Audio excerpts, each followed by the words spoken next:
Hola, bienvenido. Te habla Miguel Ramírez. Continuando con el ciclo de conferencias sobre la aplicación de las normas UNER, estaremos abordando el capítulo 3, el aspecto metodológico de las normas, el aspecto metodológico que va a guiar tu investigación. En este capítulo, la norma te solicita que tú le expliques en detalle al lector el camino que tú seguiste en tu investigación para abordar el tema que te interesó y que te impulsó a hacer estudios doctorales. ¿De qué se trata este capítulo? Según la norma, en su artículo 100 establece que en este capítulo se debe desarrollar todos los aspectos desde partiendo del paradigma de investigación hasta finalizando en los aspectos éticos, y el investigador debe mostrar con detalles cuándo, cómo, por qué desarrolló la investigación. Bien, ¿qué se espera? Como les he mencionado en las conferencias anteriores, donde abordamos inicialmente las páginas preliminares, posteriormente abordamos el abordaje de la realidad, y en la conferencia anterior abordamos los aspectos teóricos, filosóficos y posiblemente legales de tu investigación. Este tema cobra valor porque aquí le estamos diciendo cómo hicimos la investigación. Desde el mundo de los aspectos del positivismo estaríamos hablando del marco metodológico. Ahora, quiero hacer énfasis en que en la Universidad Rómulo Gallego la gran mayoría de las investigaciones se hacen desde el paradigma postpositivista y otros basado en diferentes enfoques. Vamos a hacer hincapié en estos aspectos. ¿Qué es lo primero que espera el lector que tú le muestres, que tú le digas? Uno, primero, que le hables del paradigma desde el punto de vista de las ciencias educativas. ¿Qué paradigma consideras tú que guía tu investigación? En este sentido, tenemos, si bien, como mencioné antes, el paradigma positivista para las tesis de carácter cuantitativo, en el paradigma de las ciencias sociales podemos abordarlo básicamente desde el paradigma fenomenológico hermenéutico o el paradigma sociocrítico.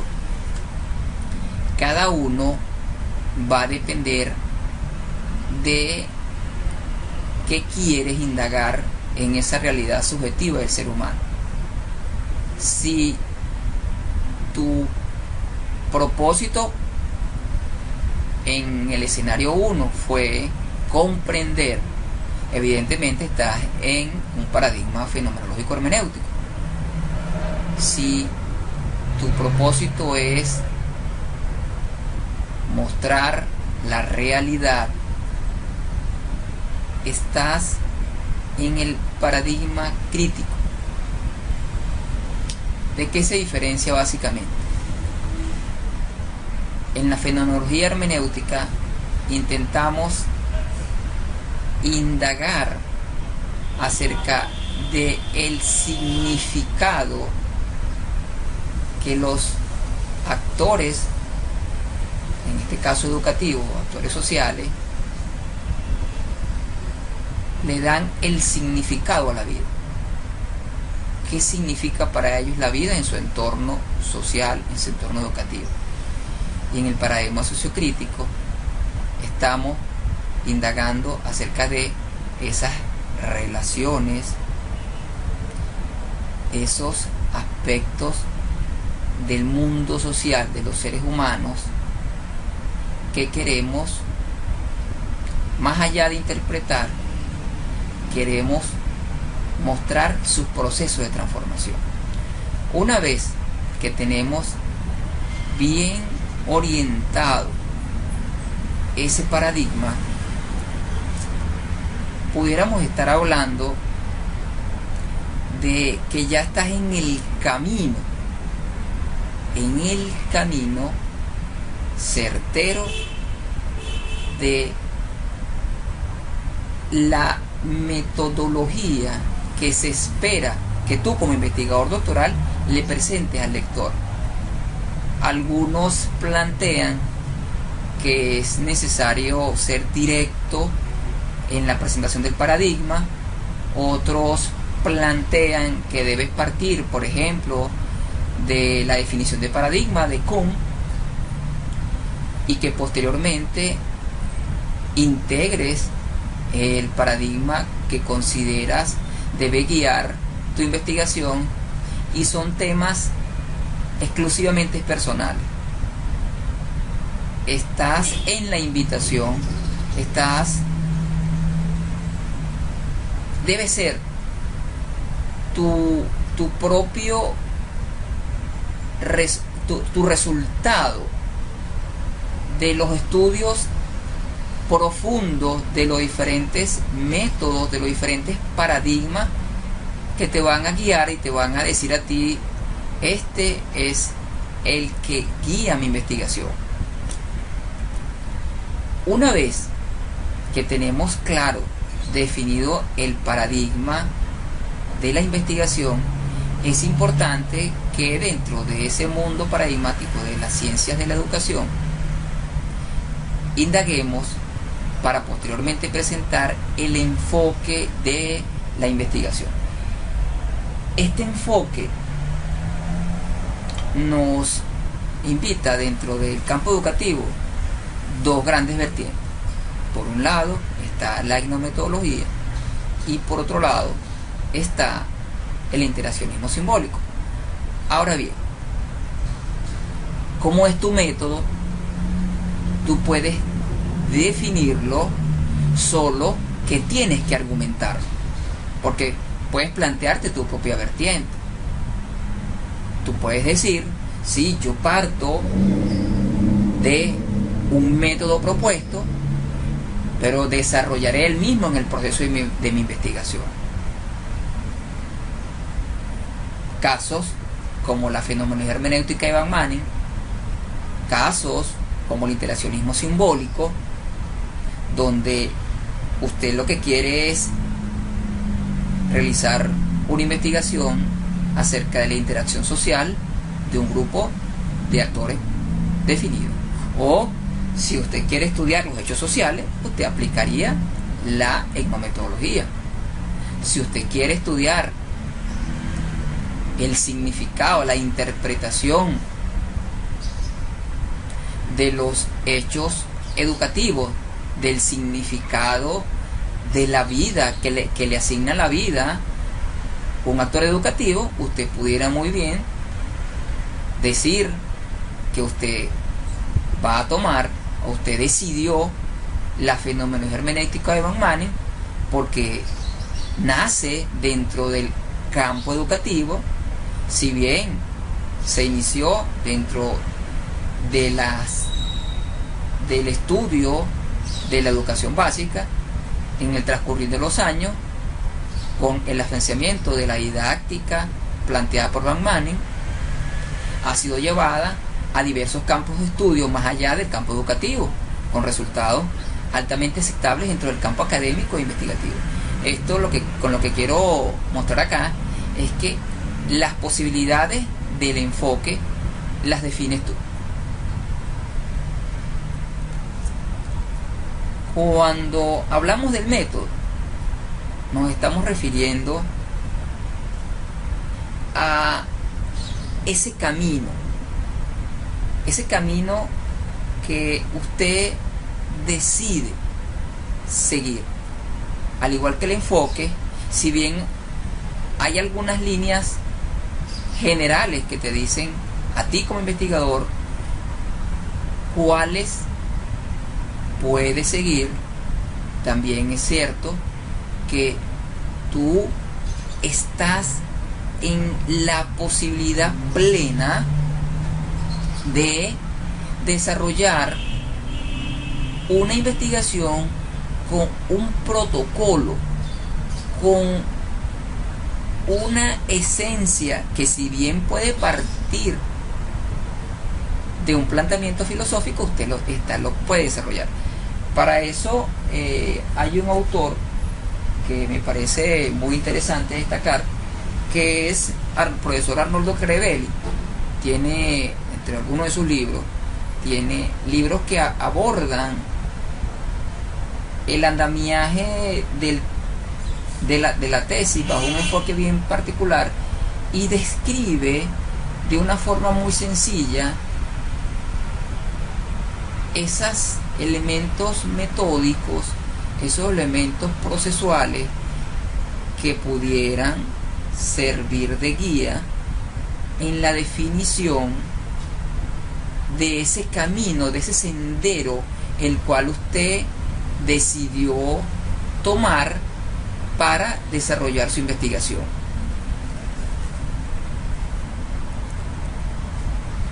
Cuando se habla de las fases de investigación,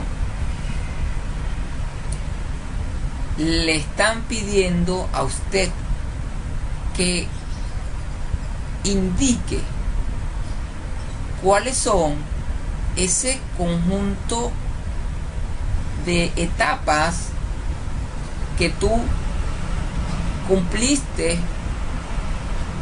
para desarrollar la investigación.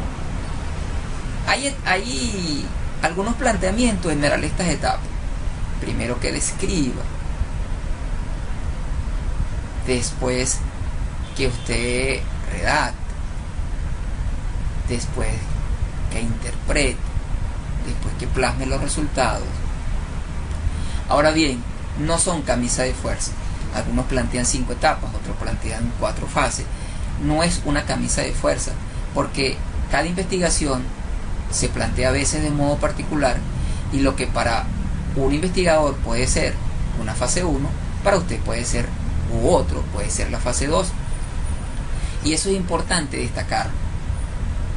En el caso, por ejemplo, de las investigaciones fenomenológicas hermenéuticas, a veces nos vemos obligados a interactuar repetidamente con nuestros actores sociales o educativos para aclarar dudas, para confirmar o descartar alguna interpretación inadecuada de nuestra parte como investigador con respecto a lo que escribió o dijo ese actor social o ese actor educativo el cual usted está investigando. Y entonces se convierte en un ir y venir. Esa dialéctica puede mostrarse en diferentes momentos temporales, por lo que, repito, quizás lo que para usted es la fase 1, para otro puede ser la fase 2.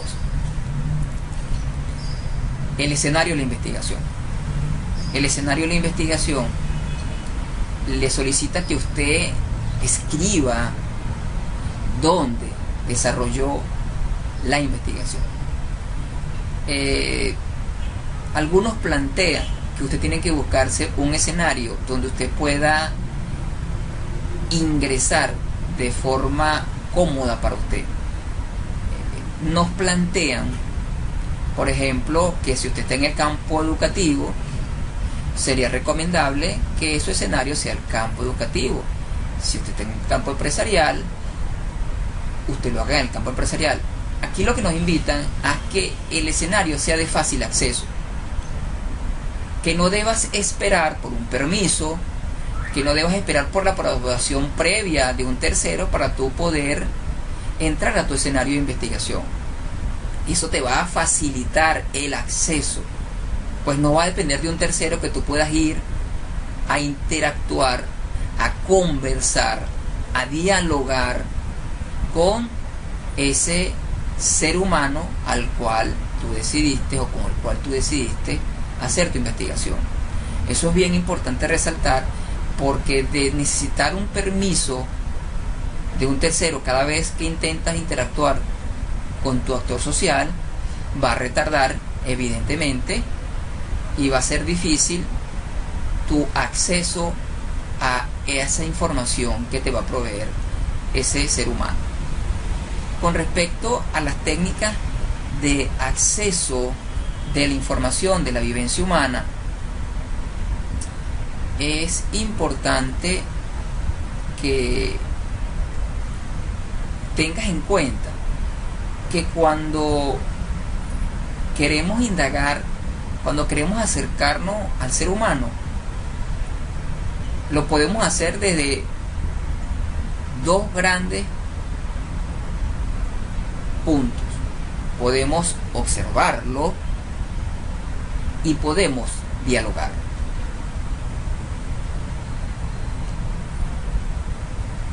Lo observas cuando lo miras, cuando ves qué hace, cómo hace. Aquí puedes tener dos formas. Lo puedes observar desde afuera o puedes participar de lo que él hace, incluyéndote en su mundo, y cada una de esas dos observaciones te va a dar perspectivas distintas. Aquí le ponemos diversos nombres y cada quien le pone su matiz, solo que una observación es externa, sin inmiscuirte en el mundo de él, y otra es una observación que la definimos como participante, donde tú te integras a su mundo y vas teniendo una información más profunda. Con respecto al diálogo, podemos hablar de las entrevistas a profundidad, de las entrevistas conversacionales, donde partiendo de una temática general se va generando un ambiente que permite que a medida que la conversación se va dando, se va profundizando en cada momento, hasta donde tú como investigador vas a llegar y decir ya considero que tengo la información suficiente por ahora para la investigación. Aquí es importante destacar que ese acercamiento al ser humano debe darse a través de la confianza. Hay que ganarse la confianza de ese ser humano con el cual quieres hacer la investigación.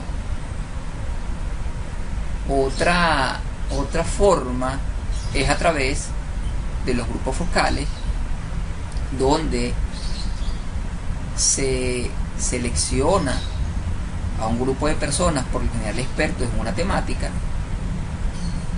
se convoca una reunión en un ambiente cómodo y se van lanzando temas y cada uno de ellos va opinando acerca de un tema. Es una decisión particular del investigador con cuáles de estas formas de acercamiento al ser humano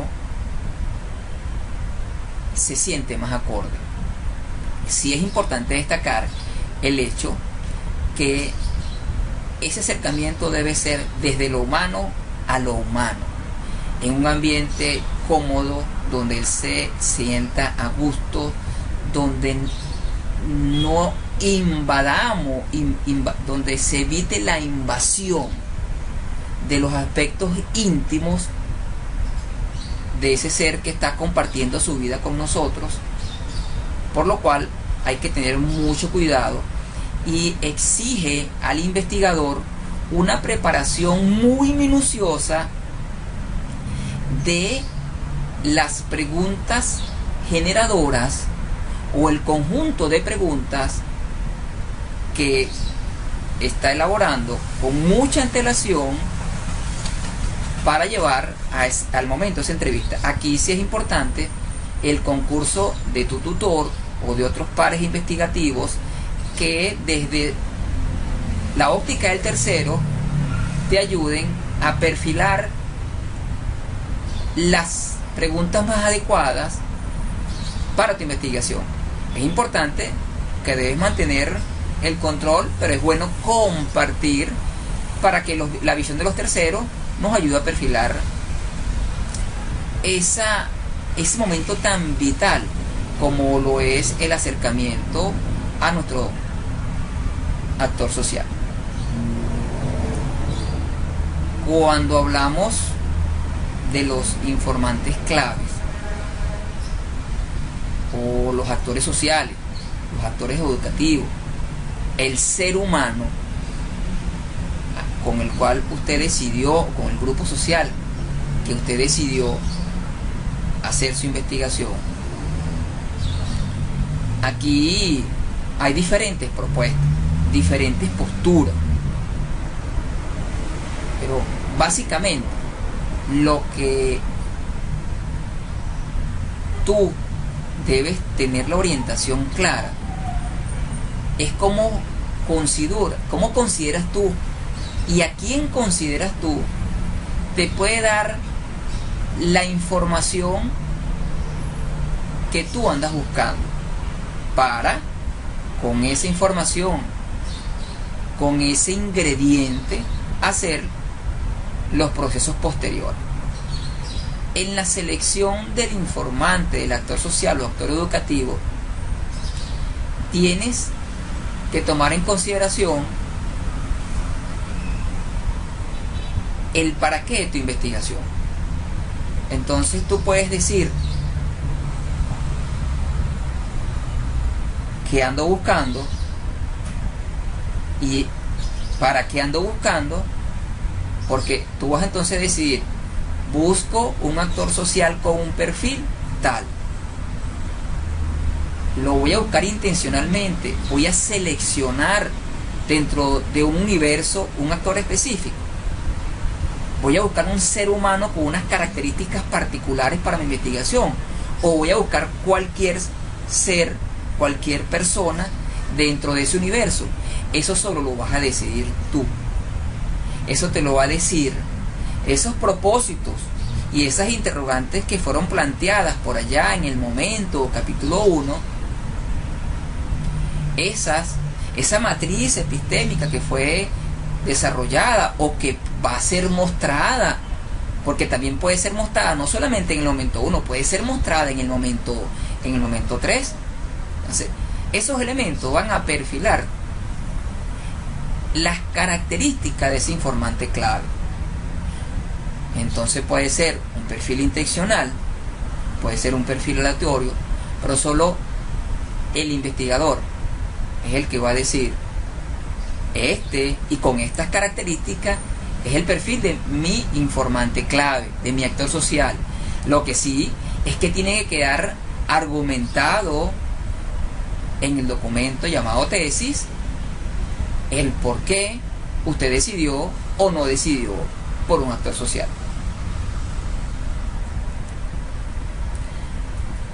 Aquí aparece un elemento que es fundamental destacar y argumentar con precisión en todo lo que es los aspectos metodológicos, en todo lo que tiene que ver con la praxis investigativa, es la ética en la investigación. ¿Por qué es tan importante en la ejecución de la investigación la ética? Porque ella va a mostrar al lector, al mundo, cuáles fueron los elementos éticos que se gestaron y que guiaron su proceso investigativo. le planteo algo. Imagínese que usted decidió hacer una entrevista conversacional o una entrevista en profundidad a un actor social particular. Ese actor social va a conversar con usted desde su mundo, va a darle información desde su mundo, y usted debe respetar óigase bien, debe respetar completamente lo que dice, cómo lo dice, tal cual lo dice. Normalmente nosotros grabamos las conversaciones y esas conversaciones deben aparecer evidentemente escritas en algún momento, en alguna parte de tu tesis doctoral. Cuando hablamos, por ejemplo, de lo ético, es que cuando usted transcriba esa investigación, debe escribirse tal cual lo hizo el informante. ¿Cómo usted muestra ética en su investigación? Usted transcribió y usted después se lo muestra al informante. Eso fue lo que usted dijo. Él estará de acuerdo o en desacuerdo y dirá, esto no fue lo que yo dije. Y usted está en la obligación de volver a reescribir y volvérselo a mostrar hasta que le diga, esto fue lo que yo dije. En el caso de reportes vivenciales, ahí se solicita que escriba, partiendo de algo general, que escriba su vivencia, usted también lo transcribe y se lo muestra, esto fue lo que usted escribió. Él le dirá sí o no estoy de acuerdo, y una vez que le esté de acuerdo, es una de las formas de usted cumplir elementos éticos de su investigación, donde usted también va a manifestar la ética en los elementos procedimentales que debe usted dar como origen a los resultados o la semiosis de su investigación. La ética juega un valor fundamental porque es importante que tú recuerdes que estás haciendo una investigación a un ser humano, y falsear lo que dice, lo que muestra un ser humano, es completamente antiético. ¿Cuándo también y en qué momento debemos mantener la ética como norte en nuestra investigación doctoral?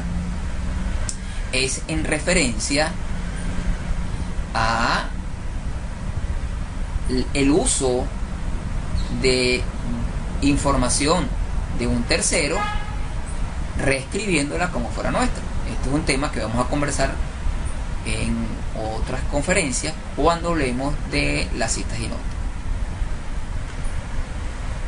A continuación, para cerrar esta conferencia, te presento un video complementario denominado Las técnicas de investigación del Dr. Xavier Vargas, donde de forma fresca y dinámica te da su punto de vista acerca de las técnicas de investigación.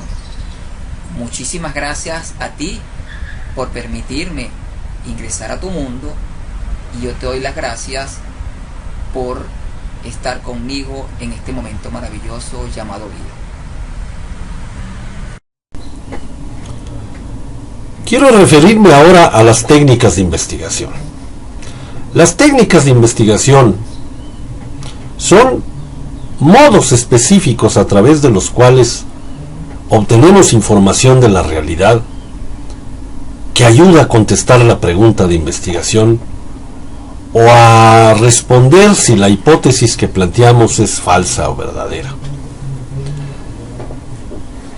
Las técnicas de investigación son muchas, se pueden combinar, no pertenecen a un paradigma específico, hay algunas que son más propias de uno u otro paradigma, pero se pueden intercambiar sin ningún problema, porque la naturaleza de la técnica es encontrar información en la realidad y debe hacerlo de la forma más eficientemente posible.